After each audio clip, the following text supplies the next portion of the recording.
I think a lot of artists are like professional observers. I love watching people. I love going to the coffee shop and watching how unique we are. You know, how one person walks compared to another, how an old person walks. It's all so interesting to me. I think really good animators, I think they're really good at observing. I think everything that you do as an artist, at some point, there is truth in it. It's either from what you've observed, what you've experienced in your life, is that the more specific you make something, the more universal it becomes. You know, as humans, we share many of the same emotions and feelings. And we share the same experiences.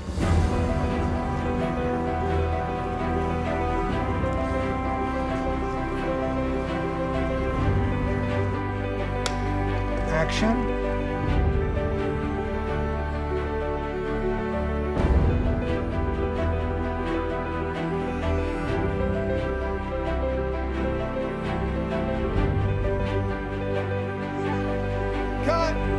Try one where you underline this.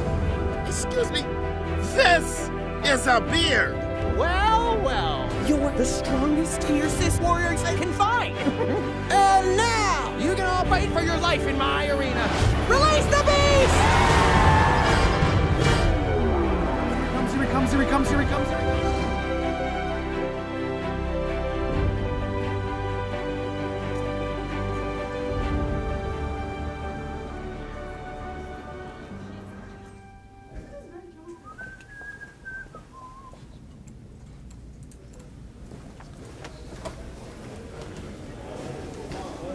My name is Lino DeSalvo, and I am an animator, director, and producer. I think my first memory of my life is distinctively remember hiding behind my toy box in the basement of my house in Long Island, New York, and putting on a puppet show for my parents that had friends over.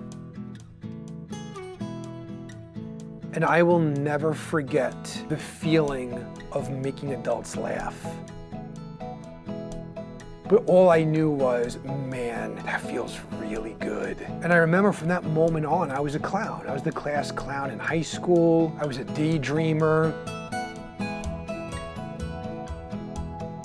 I felt like I was either gonna become stand-up comedian, an animator, an actor. I was gonna do something in movie making. I was gonna do something in front of an audience.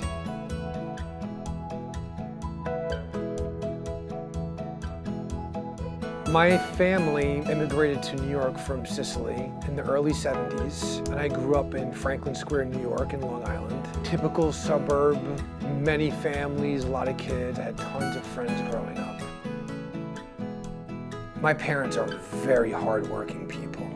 Dad had 3 jobs. They were passionate people, and I think they put their all into everything, and I'm very, very proud of that. And I didn't know it when I was younger, but as I started drawing, I was trying to take that passion that I saw my family have for what they were doing into my craft, into my art. My family had a restaurant in Long Island, 15, 16, 17 years old. So that was my first job, is working in the pizzeria in Oceanside, New York. Nothing can prepare you better than serving hungry New Yorkers. You know, whenever the customers weren't in the pizzeria, I was always drawing. My parents, they could have easily had me, encouraged me to take over the pizzeria. I think they were very modern in their thinking. They knew it was something I really was passionate about. I was a daydreamer at school. I used to get into a lot of trouble because I would be doodling in my books. My teacher would call on me, and I had no idea where we were. I loved drawing. It was the way I expressed myself. And I would create characters. I would do caricatures of the teachers. That didn't go over so well. I'd usually get in trouble because of that. I was pretty good at it. I wasn't great, but that didn't matter to me. It was a great outlet for me. The more I started realizing that animation was something people got paid for, that was the only thing that I ever wanted to do. Knowing that can be a possibility, it became my world, it became my everything. And pursuing that and that fear of not becoming that was absolutely terrifying to me. I had no plan B. I put my all into it. But I think a lot of it had to do was I was so afraid of failing. So I worked in a portfolio that summer after graduating from high school, and I sent it to a bunch of art schools. I got into a school in Vancouver, and that was the beginning for me. And I really felt like, oh man, do you imagine like coming out of art school and getting a job at a studio? I'll never forget like my first assignment actually at art school. And they give you these inanimate objects that you have to draw and bring to life. I think it was a flour sack. And I remember doing that, and it was the very first thing I ever animated as a drawing, putting it into the computer, scanning it, timing it out.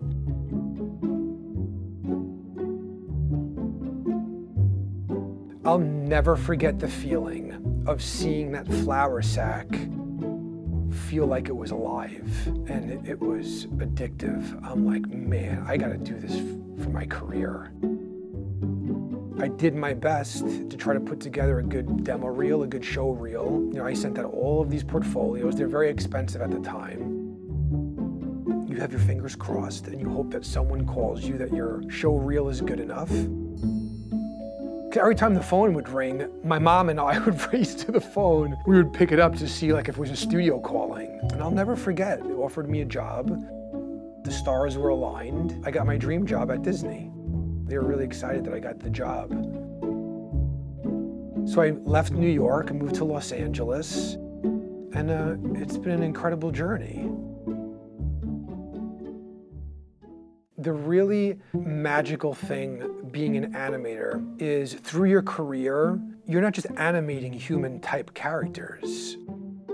Dragons, horses, dogs, human type characters, different styles. So basically, you're inhabiting that character of that movie. In a typical film as well, actor plays that part for the entire film. What a lot of people don't know is you can have 100 animators animating that one character. Making sure that continuity, that the emotional crescendo of every sequence, all has to feel like it's the hand of one artist. But it's hundreds of people. But it always has to feel like the protagonist of that movie has a singular thought. And that I love that. I was heading into art school thinking that I was gonna do hand-drawn animation. And then this little movie came out called Toy Story. It blew me away. And at the time, there was no such thing as CG animation. Toy Story was the first feature-length CG animated movie, and it looked like nothing else.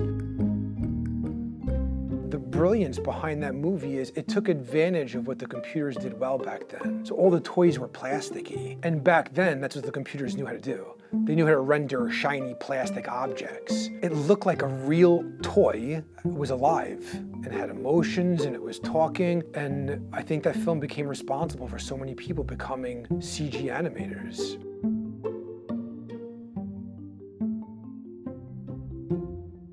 Besides my children being born, I think getting the phone call from Disney, being fresh out of college, it ranks, it's right up there.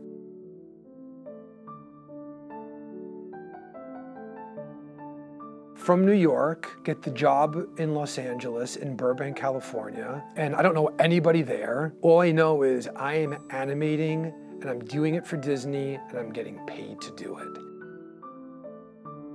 This is amazing. And the very first job was, I was hired by DreamQuest Images. It was their visual effects division for the first year and a half, and I was working on the live action visual effects films. So movies like Inspector Gadget, Reign of Fire, 102 Dalmatians, all the Disney films that required CG live action characters. Those are the films that I worked on before I went into the feature animation division in Burbank. But CG was very new. So there was still a lot of the studios that were still debating if they were going to get involved in CG animation. A lot of the artists, they didn't want to make the move to CG. You know, some people thought it was just a fad or a trend. But for me, I was an artist that I was never really good at drawing. The medium helped me succeed in animation. There's this notion that the computer is doing a lot for you. I think in many ways, the computer is working against you. The computer wants to make the simplest linear path between those computer character poses. So what the CG animator does is they're moving all these different points on this CG puppet. Everything down to the fingertip is you're sculpting the pose to reflect the acting that you want the character to do. So a lot of the time an animator is spending is either shooting live action of themselves, sitting down, planning out your shot. It's a huge collaboration.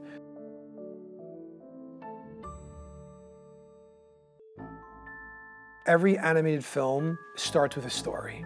Now, where that story ends up many years later, I don't think anyone really knows when you first start cracking what the story is going to be. You may have a general idea, a protagonist, a style of character that you like, a genre, but it all starts with the story.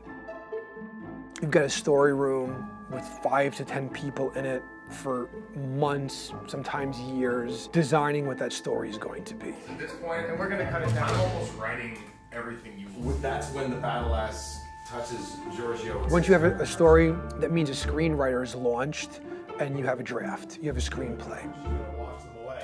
She may have some reservation about that screenplay in animation, most of the times, is never locked. Think of making animated films. It takes many years and the clay is always wet. You're trying to prevent that clay from ever drying.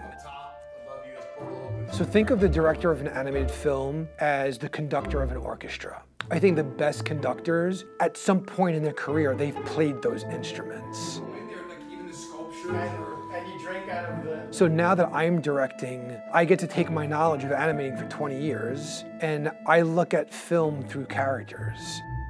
You know, being the father of 2 children, my wife is incredibly supportive. I made the crazy idea that I was gonna leave my dream job, pursue directing.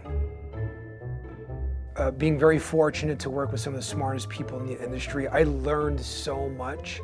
So I wanted to take a chance on myself after being at Disney for so long. And I wanted to go out into the wild, and I wanted to pitch my own stories, and I really had the itch. I wanted to direct. I wanted to go out there and challenge myself. A lot of my inspiration came from my family.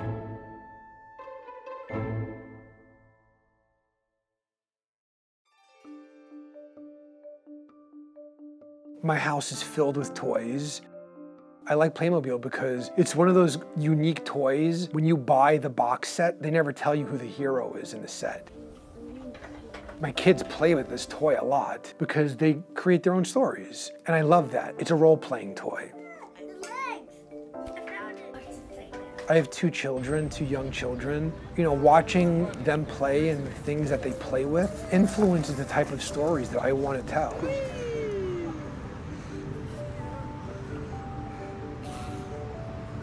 My children are always around watching me work. I'll bring rough cuts home on the weekend. It's cool. I get instant feedback from my children reacting to something on screen that they see. I love this idea that I can make something and speak to them. And I think the smartest animated movies are speaking to the adults as much as they are to children. Being an animator is an emotional roller coaster. The nature of animation and the craft, being an artist is you're being critiqued a lot. You have to know that is the process to being an artist.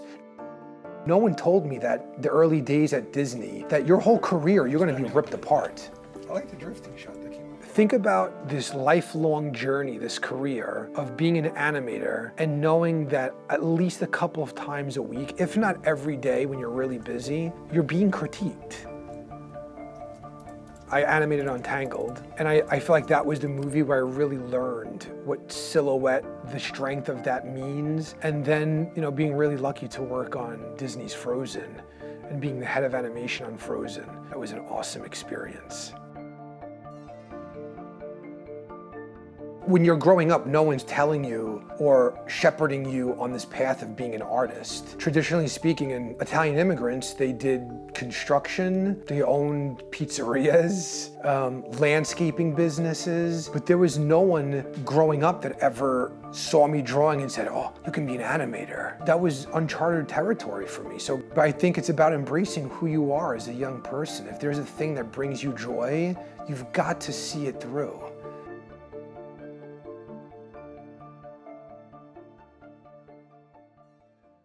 I got into animation because of acting. I loved acting, I studied it. You can do it! He goes, I am scared of no man, especially one with an orange beard. Oh my, oh, there's a castle, we can... But having that CG medium, it really lets you focus on the silhouette, performance. It's almost more related to theatrical. I fell in love with it. I became a student. I still study acting and acting theory, but the magic of taking something that the computer has that's very, very still and watch 110 minutes of it and completely tricking your audience that what they're watching is real, it's an incredible feeling. As an animator, what you're doing is you're listening to the intention in the acting. So the little breaks in the dialogue, the silent parts, hearing the lips swallowing, all of that stuff is very valuable for an animator. And then we use that subtext that you hear in the acting, and we try to physicalize what we're hearing into a performance. If you're working with a really good actor and there's a really good performance, it does make animating that character a little easier. The acting isn't great. I think as an animator, you've got to dig really deep to make that performance even more convincing. If I can be rooting for that character in the first 10 minutes, I am in. The filmmakers got me. And I think a lot of that is based on a shared experience. Observing something and being like, oh yeah, I remember feeling something when I was 10, and I want to put that truth into the character I'm designing now.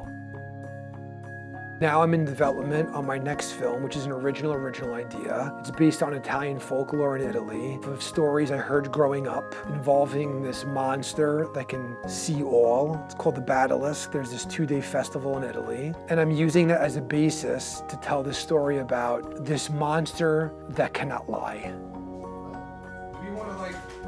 But it's the story that I've always wanted to tell. I think a lot of these monster movies where the human is paired up with the monster, I think the monster in a lot of ways is this gentle giant of sorts.